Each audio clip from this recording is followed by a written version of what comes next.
Bonjour à tous, aujourd'hui on se retrouve pour une présentation en 2 minutes d'une torche vidéo qui est petite, légère, pas chère et surtout très puissante. Pour commencer, il s'agit d'une marque blanche, c'est-à-dire que même si différentes marques peuvent vendre cette torche, elle sortira toujours de la même usine, il y a juste le logo de la marque qui change. Contrairement à mon ancienne torche, une Aputure AL160, cette torche est vraiment très fine, elle est même un peu plus petite, ce qui la rend bien plus transportable que cela soit dans un sac ou sur la griffe d'une caméra. Contrairement à mon Aputure, cette torche ne peut pas accueillir de piles. Ça me pose aucun problème, surtout vu le gain en épaisseur, mais si vous préférez vous déplacer avec un tas de piles plutôt qu'avec quelques batteries, cette information est certainement bonne à prendre.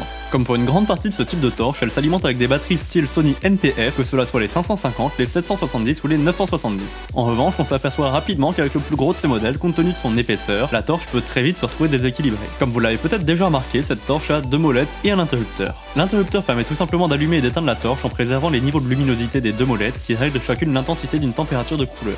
Parce que oui, cette torche éclaire de 2 températures de couleur, c'est-à-dire que vous pouvez avoir une lumière qui se situe entre 3000 et 6000 Kelvin, assez pratique pour s'adapter à la lumière ambiante sans se traîner des rouleaux de gélatine. 4 LED sont aussi positionnés sur le côté pour vous indiquer le niveau de batterie restante. Ici, les 2 températures de couleur ne sont pas de 3200 et 5600 Kelvin, mais plutôt environ de 3000 et 6000 Kelvin.